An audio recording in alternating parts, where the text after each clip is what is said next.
Right, I need volunteers to come and help out this morning, please. There are some prizes involved. My lovely assistant over here will hold up these calorie-free chuckle slabs of chocolates, all right? Can we have some more lights on, please, Ryan? The only reason why they're calorie-free is because it's Sunday, right? So you can eat anything at all that you like. Right, I'm so sorry. I just realized that we've got the generator, and that's obviously why we are keeping it very mellow. So ignore everything. Ignore me asking twice. We can keep it however you need it to be. It's no problem. All right. Okay. Whoa, there are definitely more volunteers than in the first service, eh? Okay, guys, I'm going to be very honest with you. Only because we had two ladies in the first service, I'd really like to see two guys go at it. And so we've got Matthew, who put his hand up, and Drayden, who put his hand up. I'm so sorry, ladies. I do think that you can ask, ladies and Ethiel, you can ask them to share their chocolates after us. All right. Matt, you can come up onto the right-hand side over here. Drayden, over here. You guys are going to have 30 seconds. By the way, I would just be mindful that your table could move, so you might want to actually put your foot on the leg. That's up to you. It's just I don't care if there's an excuse. So it's up to you. If you want to win, then don't cheat, but just make sure that you keep things stable. So they're going to have 30 seconds to stack as many dominoes as possible. And just to add a little bit of an interesting factor to it, if you both manage to add each domino, right? So, and by the way, it has to be up this way, okay?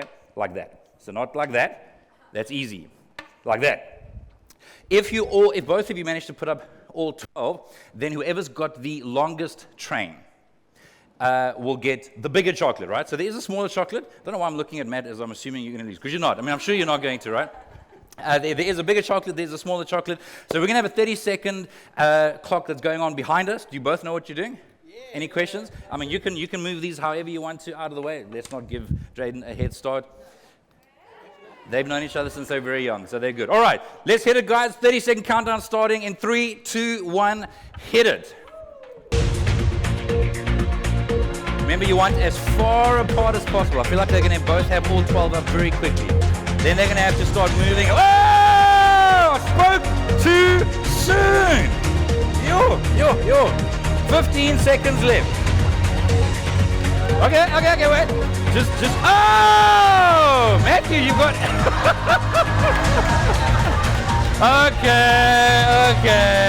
Okay. Here we go. What's that for, Sue? Is that to... Okay, guys, we have a winner. Drayden has won. Matt's going to get saved later on today. Thank you, guys. You can move those out the way. And you guys can share it with whoever you need to. Oh, we have one more piece here. That is from Kids Church. Tammy will not be happy if we lose any of their dominoes pieces. All right. So that is simply to remind us of something that I think quite a few of us know to be true, but sometimes to a dangerous level of familiarity. The fact that every choice we make has a consequence. Now, again, please bear with me because I know we know this, all right?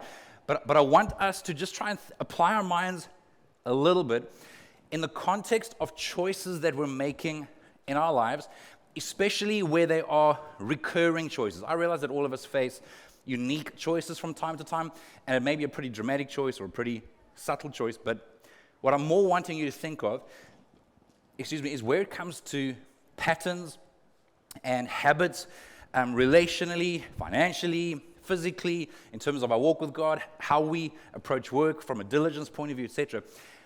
So those areas where there are recurring choices taking place, how consistent you are with your studies or whatever the case is, or your chores at home, I don't know. Fill in the blank. Anything that is recurring and consistent. Whatever choices we're making consistently, it does have a domino effect. It does have a knock-on effect. Galatians 6, verse 7 is a very well-known passage that, again, if you've been around church at all or familiar much with Scripture, you would have heard this before or read this before. But in the NIV, it reads this way: do not be deceived. God cannot be mocked. A man reaps what he sows. Yeah. Now, for most of us, that just makes sense, right? That sounds fair. If I'm going to save, chances are I'm going to have savings. If I'm going to exercise, chances are I'm going to be fit, even if I'm fat fit, right? But chances are you're going to be a little bit fitter. If I never exert myself physically, I'm going to be less and less fit until I'm completely unfit, right? I mean, these are just obvious things, right? You don't have to be a Christian to believe this. These are almost like universal truths. Do not be deceived. God cannot be mocked. A man reaps what he sows. If you knock over the one domino, it's going to knock over the others, and eventually there's going to be a whole train. And the question for us, of course, is that going in the direction we want it to? Is it a life-giving knock-on effect? Is it where we actually want to go? Verse 8 says, whoever sows to please their flesh, so that's referring to basically our own human desires, where we are doing that in defiance of God's plan for our lives, right? So whoever sows to please their flesh, from the flesh will reap destruction. Whoever sows to please the Spirit, from the Spirit will reap eternal life. And verse 9, let us not become weary in doing good, for at the proper time we will reap a harvest if we do not give up. Now, that last verse is really important, because even if we know this mentally, on an emotional level, on a human level, we are consistently, I think, tempted to think short term. Well, I did a good thing, I should experience some good fruit quickly. Or I did a bad thing. Nobody needs to nod or look like you're agreeing with me, okay? You can just process this in your own mind. You did a bad thing, and nothing happened. You cut a corner somewhere, you still, there was a little bit of a smudging of the lines, and yet like the sky didn't fall in. And so either way, we can sometimes be deceived if we're only looking short term, and we're not actually looking at the long-term domino effect, the long-term knock-on effect. Now, again, in some ways, that could be bad news for some of us instinctively, but I want to tell you that no matter where you are, no matter what season you're in, or whether you are reaping the consequences of incredibly destructive seeds that have been sown in the past, the great news is, as long as you're breathing, you can sow new seeds that can outlast the old harvest, the destructive harvest. And if you will do what you didn't do before, which is just trust God with sowing the right seeds, if you don't grow weary, if you don't give up, and that's where faith comes in, because actually you're trusting God with the long term. It's the long arc that you're actually trusting that you're going to get to where you think God's told you he's going to get you, if you will do what needs to be done. Some of you might be mindful of the idea that if someone were to take off in an airplane from Cape Town International Airport, aiming for London, right? So you kind of pretty much, I don't know if they do, I don't think they fly straight, but let's just say you're kind of flying all the way up Africa, and you're aiming for London. But if the setting on the navigation system is off by only 1 degree, you could land up on a whole other continent. Yeah. Why? Because it's the long arc. Yeah. It's the trajectory over a lengthy period of time.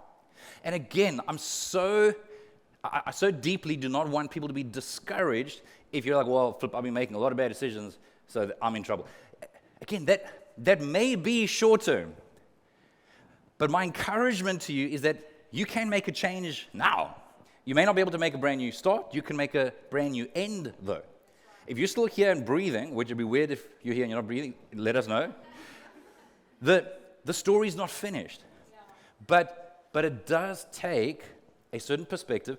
It does take us actually slowing down enough, because that's the reality. We live at such a speed that we can just keep skimming over all of our choices. We're skimming over the domino effect and where that's actually leading to. And it's so easy for us to live life without actually paying attention and recognizing that, hey, we're either going off course, or, hey, we're heading correctly. Even though, if someone were to take a snapshot, right? Let's say you are, I don't know, going to New Zealand, which is, I think, the furthest point we can kind of go to, more or less, but you're going via Dubai, Okay, you kind of want to get to Dubai, Middle East, but then you got to, turn to New Zealand. If you take a snapshot at any point of the journey, at any point of the navigation, it's just going to be like, wait, what are you doing over Botswana? Or wait, what are you doing over Kenya? Or maybe you eventually get to Dubai, but then it's like, wait, what are we doing over Turkey? And so in that moment, you feel like, are we going to get to where we need to get to? Because I thought we were traveling. What is New Zealand? East. I thought we were traveling east. Like, why are we going north? But because there is faith in the pilot and faith in the navigational system, somehow, 9 or 10 hours later, taking off from Cape Town, you land in Dubai, and then, I don't know, I think it's something like 15 or 16 hours later, if you take off from there again, you land in New Zealand. And I think what happens way too often is we take a snapshot every now and then, and we are either falsely secure in where we think we are, or we are falsely discouraged by the fact that we're not yet where we want to be. And this principle of sowing and reaping, of choices and consequences, I just think it's one of the most significant biblical principles for us to understand. And it's not something to condemn us. It's an invitation where God is saying, no, we can make the right choices. If you don't give up, if you keep trusting me, you will land up where I'm wanting you to land up. So here's the point. We're talking about wise choices. The choice that I'm wanting to encourage you to make today, and as you're going to the season ahead, is what I'm calling the legacy choice. And no, not just because we've changed into Legacy Church, that's cheesy. I mean, like, sincerely, I'm wanting us to think in terms of legacy.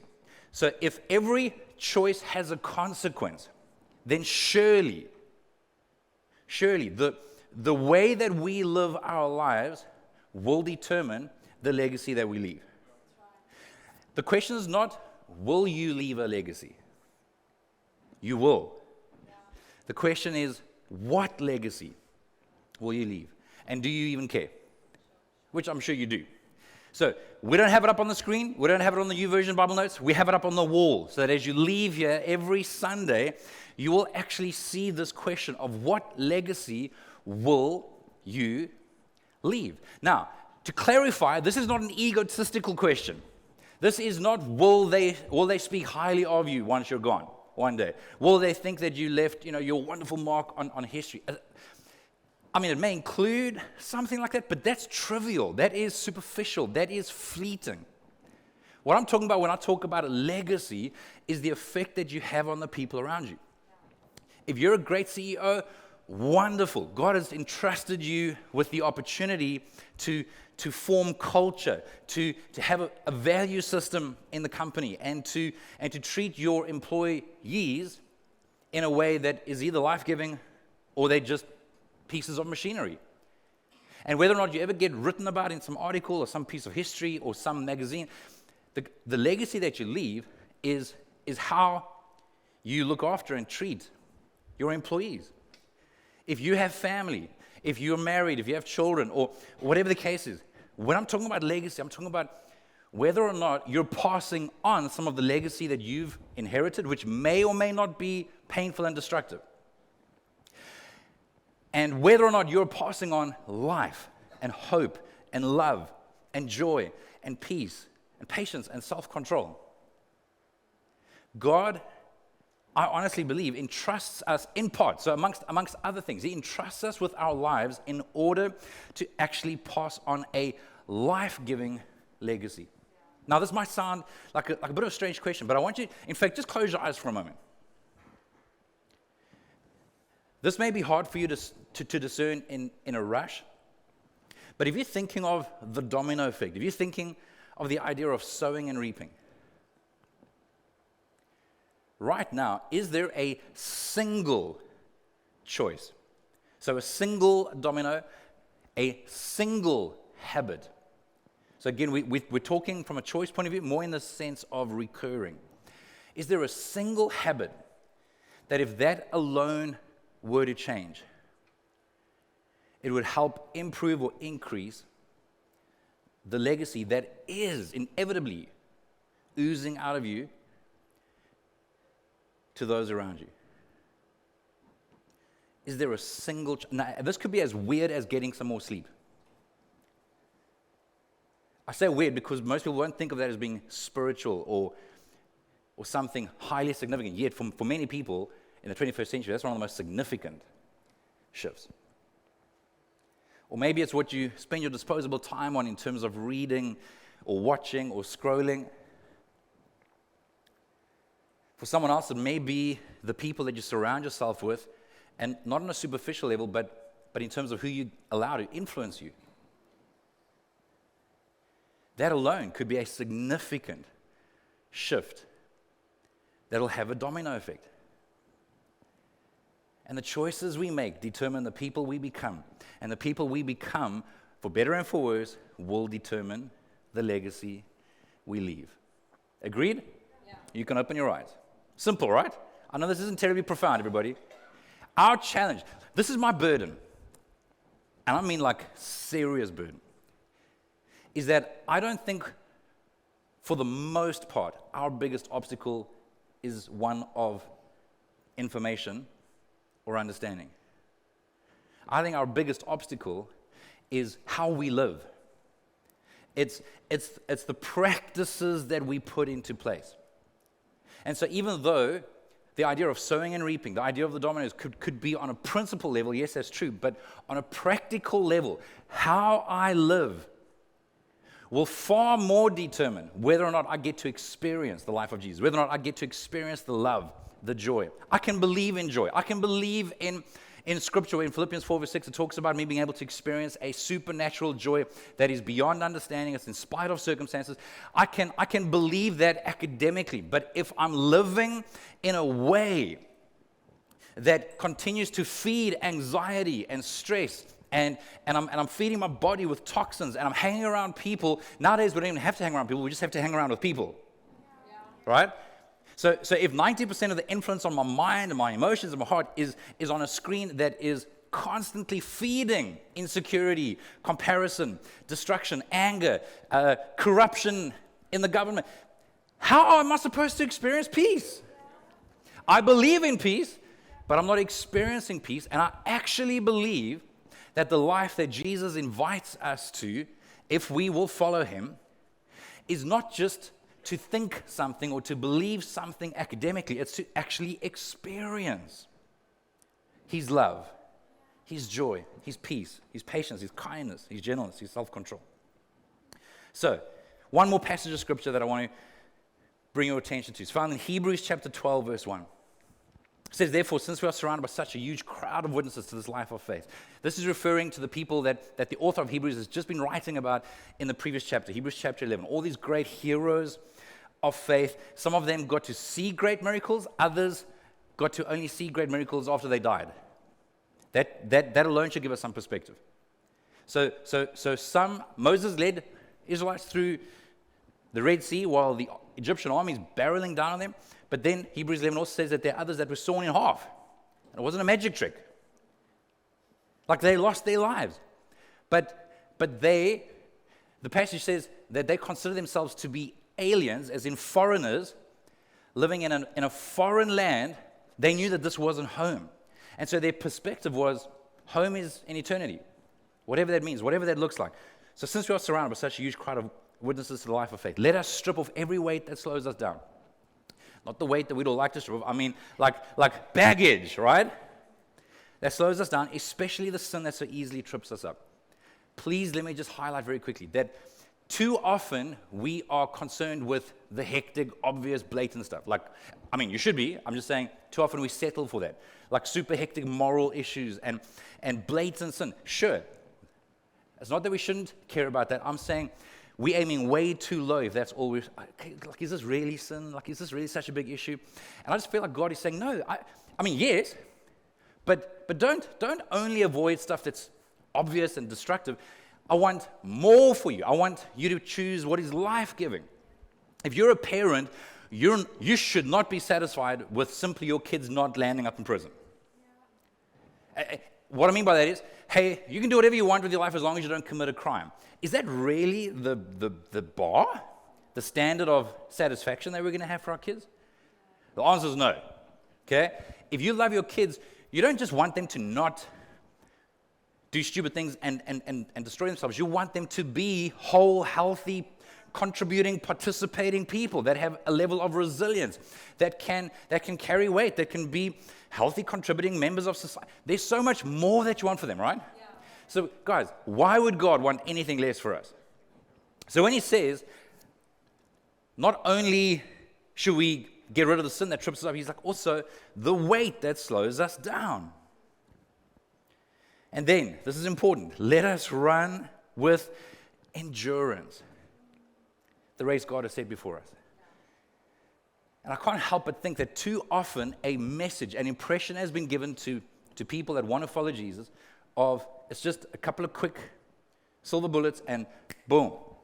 It's like pixie dust is going to be spread over your life, sprinkled over your life, and everything's just going to be easy. And that's so far from the truth. This might sound discouraging for you.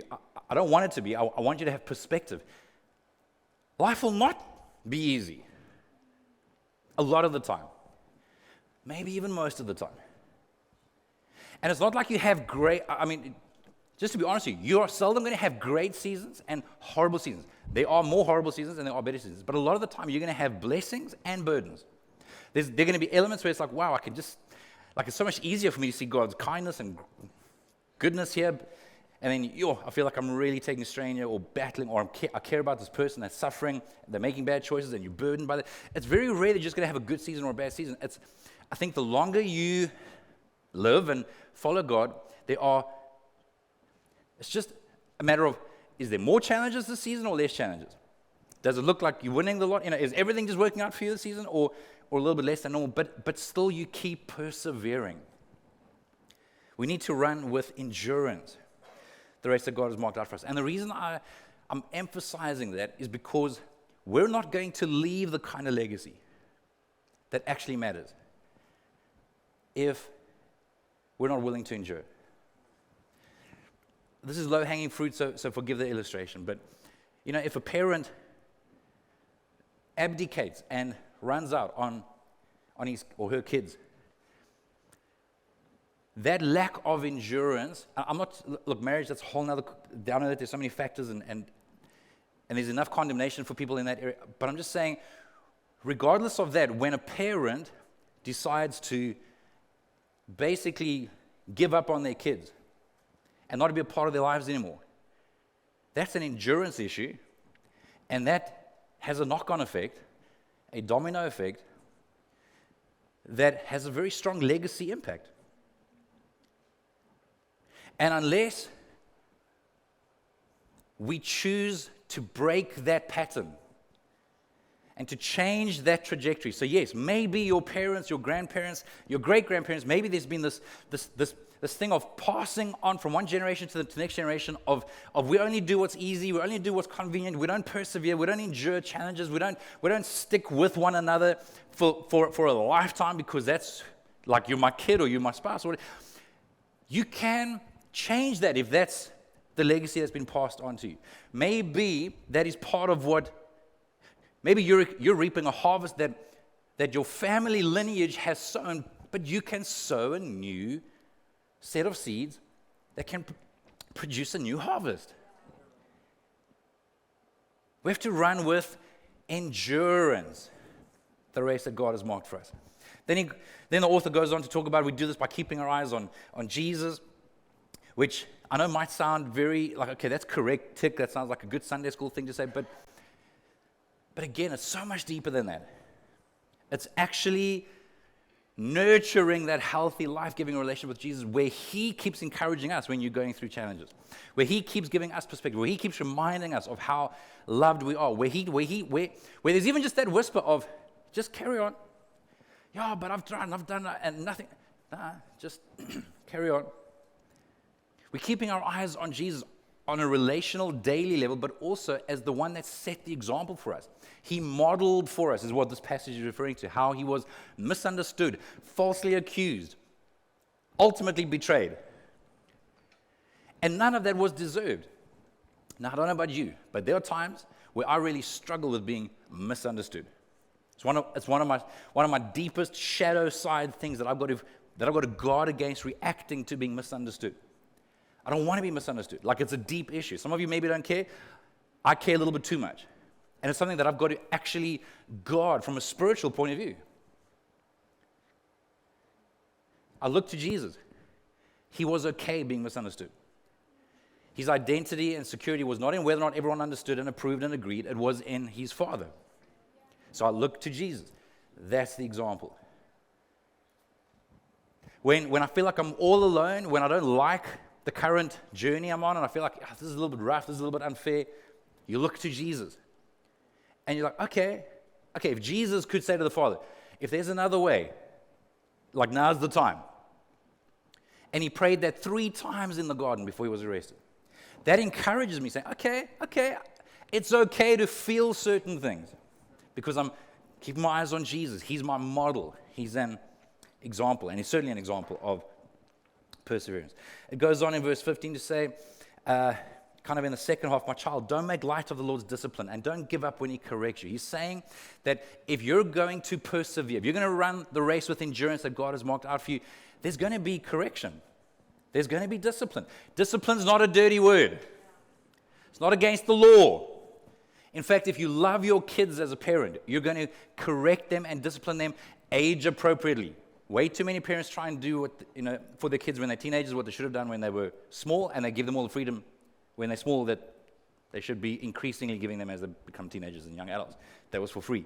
So if you are a healthy parent, you are going to, on an age-appropriate level, discipline your kids. Not punish in the sense of anger and you better suffer because you made a stupid mistake. No, it's discipline is where we get the word disciple from. It's about coaching, leading, directing, correcting. And don't give up when he corrects you. I love how Eugene Peterson paraphrases this in his Message translation, or paraphrase, where he says, my dear child, don't shrug off God's discipline, but also don't be crushed by it either. It's the child he loves that he disciplines, the child he embraces, he also corrects. God is educating you, verse 7. That's why you must never drop out. He's treating you as dear children. This trouble you're in isn't punishment, it's training. The normal experience of children. Only irresponsible parents leave children to fend for themselves. This is obviously referring to young children, not your 30-year-old kids. Okay? They should be fending for themselves. Just so you know. And not only at 30, but I may get into some tricky waters here. Only irresponsible parents leave children to fend for themselves. Would you prefer an irresponsible God? We respect our parents for training and not spoiling us. Now think about it. In the moment, that's not true. In the moment, we're like, spoil away, baby. Make life easier. But long term, you are very grateful where your parents didn't spoil you and actually helped develop you. So it's okay in the moment to have these human feelings and desires, but let's trust God. Let's respond to his correction, respond to his discipline. So why not embrace God's training so we can truly live? While we were children, our parents did what seemed best to them, but God is doing what is best for us, training us to live God's holy best. At the time, discipline isn't much fun. No kidding.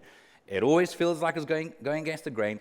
Later, of course, it pays off handsomely, for it's the well-trained who find themselves mature in their relationship with God. It's the well-trained, not those with good intentions, not those that have this beautiful theoretical 14-point plan, but it's been there for 17 years and we haven't taken the first step yet. No, it's the well-trained. And going back to what I said earlier, my burden is that our gravitational pull is towards more and more knowledge, and I think subconsciously that if I just know more or understand more, I'm going to be different. But it's not that you don't need that, but that's not enough. We need to actually be trained. We need to be coached. We need to look at the way we live. And it's only in training, not just wishing harder. I think where we think willpower comes in is where God's saying, actually, that's where training comes in. Training, habits, practices. A discipline is when you commit to a habit, you commit to a certain routine that you do not have the natural willpower to achieve until it becomes a self-discipline where actually now, without having to try too hard, you're able to do that. It is the well-trained.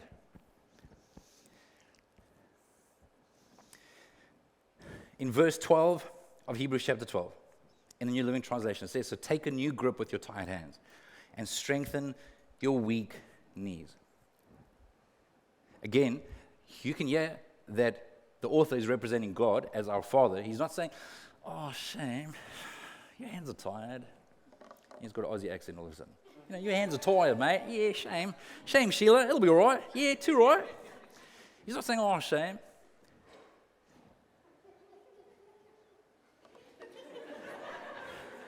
Thanks, Steve.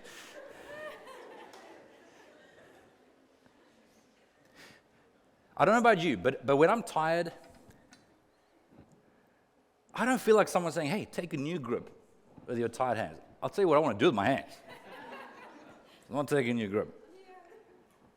And strengthen your weak knees. Please don't miss this. You see, if we didn't understand the idea of legacy, we wouldn't understand the conviction and compassion involved in verse 12. If you go on to verse 13, the author says, mark out a straight path for your feet so that those who are weak and lame will not fall but become strong. In other words, verse 13 is saying, if you will take a fresh grip with your tired hands, if you will strengthen your weak knees, you will actually you'll remove obstacles for those that are coming after you. You're going to mark out a straight path for others. And in fact, in this particular translation, it's referring to those who are weak and lame. So there are people that have been hurt. There are people that are carrying brokenness. And the more that we grow in health and wholeness, the more we can straighten out the path, fill in the potholes, remove obstacles for people that are broken, hurting, and in need of healing, to make it easier for them to actually travel on that path. Again, Message paraphrase puts it this way. So don't sit around on your hands. No more dragging your feet. Clear the path for long distance runners, so no one will trip and fall. So no one will step in a hole and sprain an ankle. Help each other out and run for it. You are living, or should be living, for more than just your own life. And when we care about that, when we care about people that are coming after us, when we care about the people that we currently have influence over, and by the way, I think you have more influence. My bet would be that you have more influence over more people than what you realize, than what you give yourself credit for. You may be convinced in your mind that you have very low social capital, very low social influence at work, at school, in your family. But who knows the influence that you could have if you took a fresh grip with your tired hands and strengthened your weak knees. And allowed God to slowly but surely, over the long arc, so you're trusting the instrument panel, you're trusting the navigation system. It doesn't look like you're getting to where you want to go, but you're trusting it that it's going to get you. If you just keep doing the next right thing that you know to do, that you will actually leave a legacy that is life-giving. Because you will leave a legacy. The only question is what? And maybe you have received a really, really broken, unfortunate, dysfunctional, pain-filled legacy. And maybe there's even a small part of you, and this is very understandable on a human level. Maybe there's a small part of you that feels like, well, I've had to work hard and suffer and grit my teeth and push through for decades. I'm not going to make it easier for the next person, for the next young whippersnapper who comes up to just do their own thing. That's not what I'm referring to. I'm not talking about removing training and removing responsibility. I'm talking about learning lessons in your 20s, 30s, 40s, 50s, 60s, fill in the gap, whatever age group you're in, that maybe as you learn those lessons, as you grow increasingly whole and healthy, you're able to pass that on. Maybe to someone who's a decade younger, or 2 decades younger, or 3 decades younger. And maybe they're able to learn how to forgive 20 years earlier than what you did. Maybe they were able to learn healthy boundaries 10 or 15 years earlier than what you did. That's not spoiling them. That's training them so that when they face their own inevitable giants, which they will, make no mistake, they will. Every person is going to face character building challenges. But if you've already been able to pass on some of those lessons,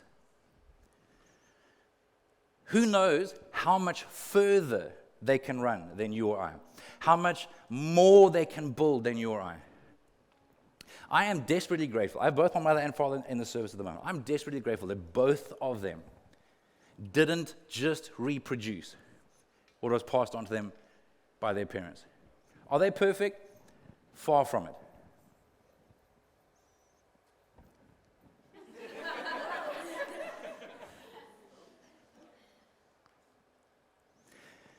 But both of them in different ways.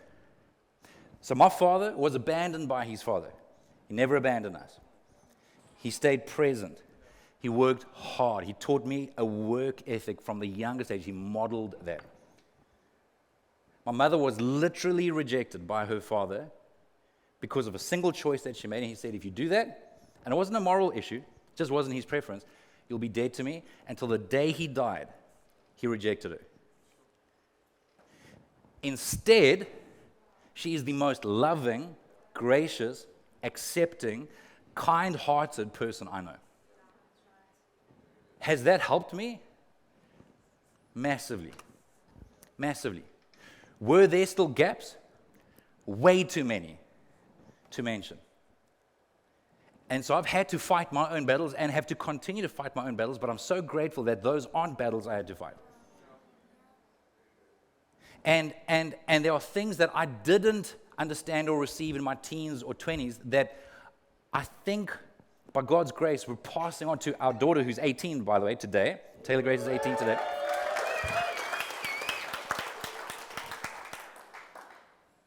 That I can see there are things that she's understanding in her teen years that I struggle to really adapt in my 20s or 30s. And I think that she's going to face different battles and giants in her 20s and 30s, but she won't have to face those. So take a new grip with your tired hands. Strengthen your weak knees so that those who come after you won't trip unnecessarily, won't fall unnecessarily. What single recurring habit, pattern, practice, rhythm, whatever you want to call it, what might God be inviting you to give attention to? And for most of us, it's going to be a case of subtraction more than addition. I'm not trying to make your life more hectic. I'm not trying to overburden an already overburdened life. I think for most of us, it would actually start with actually reducing something, removing something, or maybe replacing it with something that is life-giving. So let me get you to stand to your feet for a few moments.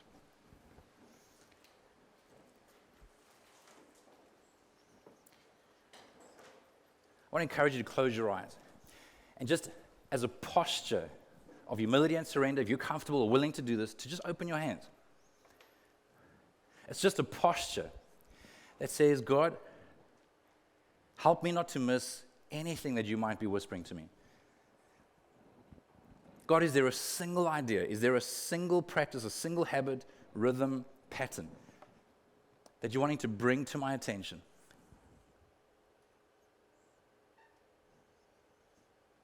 It's okay, Sam. I'm actually okay with us. Seriously, eyes closed, allowing for some silence.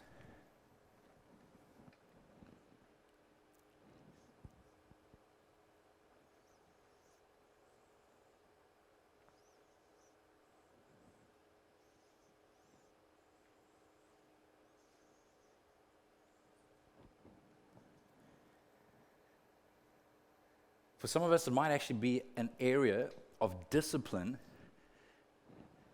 but where we don't see it as a negative, destructive thing from an ugly, angry father, where it's actually the most loving father, the kindest person you'll ever meet, who's saying to you, I am inviting you to make a change that's going to lead to life. It's going to lead to life. And all I can encourage you to do is to respond to God's invitation. Whether that is something that He's encouraging you to remove, to replace, or maybe it is even something to add. I mean, for example, for some of us, it could just be that we need to add some intentional time with God on a regular basis. But then remove something else so that you're not overwhelming an already overwhelmed schedule. Father,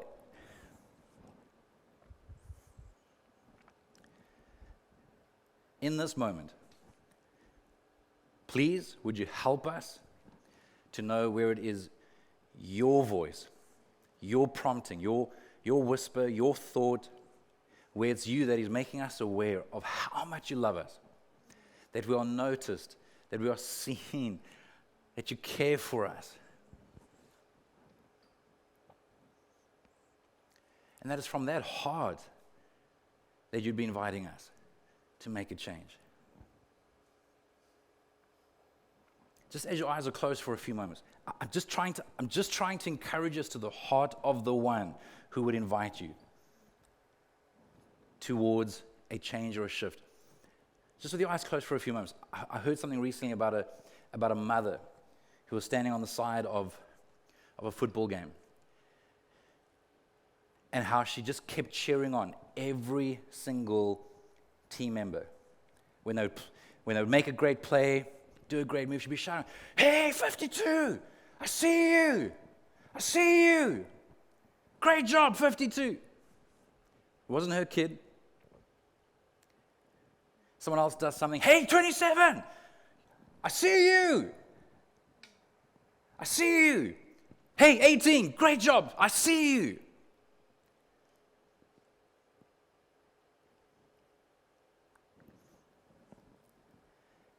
And if you would only know how you have a heavenly Father, creator of the universe, who I think for some people right now, not because it's not true for others, but because some of you need to know this, for some of you to actually know that there's a Father who'd be saying, "Hey, I see you. Great job, carry on." Where you are seen, you are loved, you matter. You are celebrated, not just tolerated. And I promise you, when that understanding starts to shift in us, it's amazing how much more responsive we are to God. And I think for way too many of us, and I include myself, this has been a battle for me for a great deal of my life, to actually break that subconscious sense of I'm tolerated instead of celebrated. God loves you. You are celebrated. He invites you to make changes that will lead to life. And part of the reason for that is so that we can leave a legacy. God bless you. Amen.